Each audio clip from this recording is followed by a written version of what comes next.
Assalamualaikum warahmatullahi wabarakatuh. Selamat pagi anak-anak. Ya, bagaimana kabarnya pada hari ini? Semuanya sehat ya?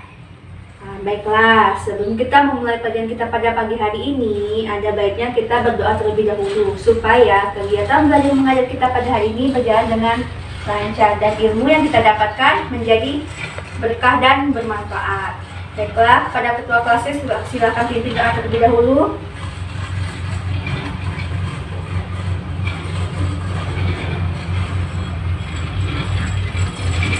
Ada yang tidak masuk hari ini?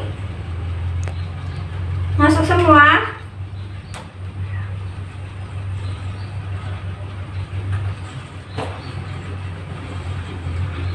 Nah, baiklah anak-anak, silahkan keluarkan bukunya. Jadi pada kesempatan kita hari ini, di pertemuan kita akan membahas mengenai tumbuhan, lebih tepatnya yaitu bagian-bagian pada tumbuhan beserta dengan fungsinya. Nah, sebelum kita membahas lebih lanjut mengenai bagian-bagian tumbuhan dan fungsinya, kalian sudah pasti tahu ya tumbuhan itu apa. Nah, jadi ibu tanya nih, tadi sebelum kalian berangkat ke sekolah, kalian menemui tumbuhan apa saja di jalan? Atau di rumah kalian ada tumbuhan apa saja? Boleh disebutkan? Iya, semua jawaban kalian itu benar.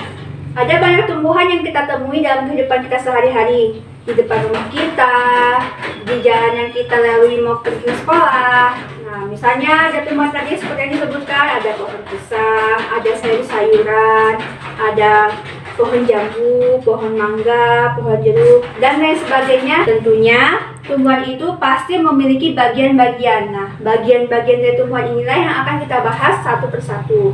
Jadi, anak-anak ada yang tahu tidak apa saja sih bagian-bagian dari tumbuhan itu? Jadi benar ya apa yang kalian sebutkan tadi. Ada akar, ada batang, ada daun, ada bunga, ada buah, semuanya benar. Nah, jadi pertama kita akan bahas mengenai akar. Kita perhatikan gambar ini ya. Nah, ini merupakan akar.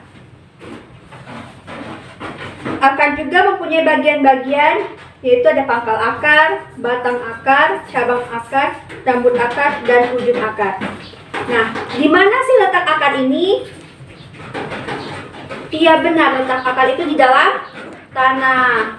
Akar itu letaknya di dalam tanah, gunanya untuk menopang pohon atau batang. Yaitu menancap, akar itu yang paling utama. Jadi agar pohon itu bisa berdiri dengan tegak, maka yang menyanggahnya itu adalah akar. Nah, selanjutnya apa sih fungsi dari akar itu? Fungsi akar ada beberapa ya. Yang pertama tadi sudah disebutkan, yaitu sebagai penopang pohon atau batang. Yang kedua, akar itu menyerap air dan mineral dari dalam tanah. Untuk apa? Nantinya air dan mineral itu digunakan untuk proses fotosintesis. Nah, yang ketiga, akar sebagai tempat menyimpan cadangan makanan. Mengapa begitu? Nah, kalau kalian tahu sayuran wortel, lobak, itu kan makanannya disimpan di dalam akar. Nah, yang keempat yaitu tempat penyerapan oksigen bagi tumbuhan tembakau. Nah, itu yang akar ya. Selanjutnya yang kedua tadi ada apa? Batang. Iya, batang. Batang ini enggak lah. Nah, yang selanjutnya yaitu apa yang kedua? Batang. Iya, batang. Batang ini berada di atas tanah. Kalau tadi yang di dalam tanah itu akar, berarti yang di atasnya itu batang. Nah, apa saja sih fungsi dari batang ini? Batang ini yang pertama berfungsi sebagai tempat tumbuhnya daun, bunga, dan buah. Daun, bunga, dan buah itu tumbuhnya di batang ya. Bisa kalian lihat pada pohon-pohon yang ada di sekitar kalian. Yang kedua, batang itu berfungsi sebagai tempat menyalurkan air dan mineral tadi yang diserap dari dalam tanah oleh akar. Itu disalurkan oleh batang kepada daun nantinya. Nah, yang ketiga, batang ini juga sama seperti akar, sebagai tempat penyimpan makanan, cadangan makanan. Contohnya bisa kalian lihat pada tanaman sagu. Bisa dipahami ya sampai di sini? Ayo, apa tadi? Ada akar sama batang. Iya, benar. Masih ingat ya fungsinya ya? Anak-anak bisa perhatikan gambar yang ibu pegang ini ya. Ini merupakan jenis-jenis dari batang. Ada batang basah itu pada tanaman bayam, batang berkayu tanaman mangga, jambu. Kalau batang rumput itu pada tanaman padi atau rumput-rumputan. Dia itu batangnya beruas dan berongga. Bisa dipahami ya? Nah, selanjutnya yang ketiga yaitu daun. Daun ini tumbuh pada batang. Nah, kebanyakan daun itu warnanya hijau. Hijau daun itu mengandung klorofil. Nah, apa sih fungsi dari daun ini? Daun ini berfungsi sebagai tempat fotosintesis. Yang kedua, tempat pengeluaran air dalam bentuk tetesan.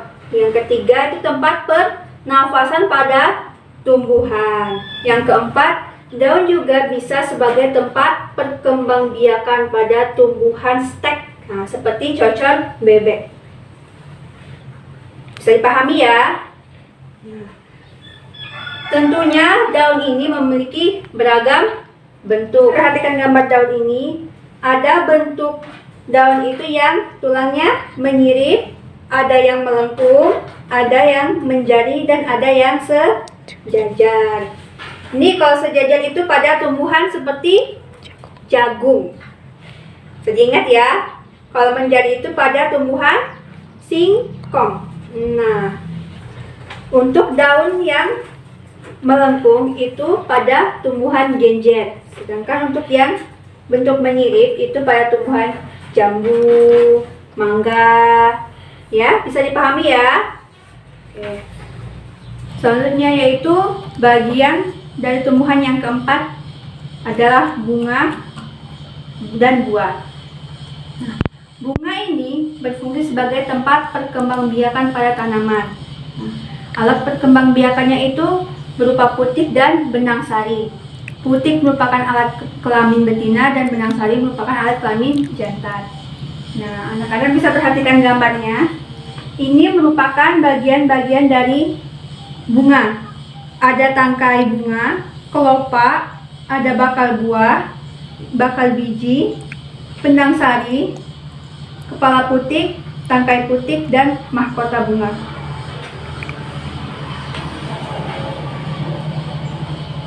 Jadi anak-anak, itulah materi kita pada hari ini, yaitu mengenai bagian-bagian tumbuhan dan fungsinya. Ada berapa tadi anak-anak? Ada 4 ya? Ya benar. Ada akar, fungsinya untuk mengangkut air dan mineral dari dalam tanah. Selain itu juga dia tempat untuk menopang tumbuhan itu sendiri. Dia juga akar bisa sebagai tempat menyimpan cadangan makanan dan juga sebagai tempat alat pernafasan. Nah, yang kedua tadi batang ya. Batang merupakan tempat tumbuhnya daun, bunga, dan buah. Selain itu juga batang sebagai tempat untuk menyalurkan air tadi yang diserap dari akar ke bagian tumbuhan, yaitu daun. Nah, selanjutnya juga batang bisa sebagai tempat menyimpan cadangan makanan. Nah, yang ketiga tadi ada daun. Daun ini merupakan sebagai alat pernafasan, juga fungsinya sebagai tempat fotosintesis, tempat pengeluaran uap air. Yang keempat yaitu bunga dan buah. Kalau bunga tadi sebagai tempat perkembangbiakan pada tumbuhan. Kalau buah itu merupakan yang dihasilkan dari tumbuhan itu sendiri. Jadi anak-anak, demikianlah pertemuan kita pada hari ini. Lebih dan kurangnya Ibu mohon maaf ya. Kita akhiri pertemuan kita pada hari ini. Wassalamualaikum warahmatullahi wabarakatuh.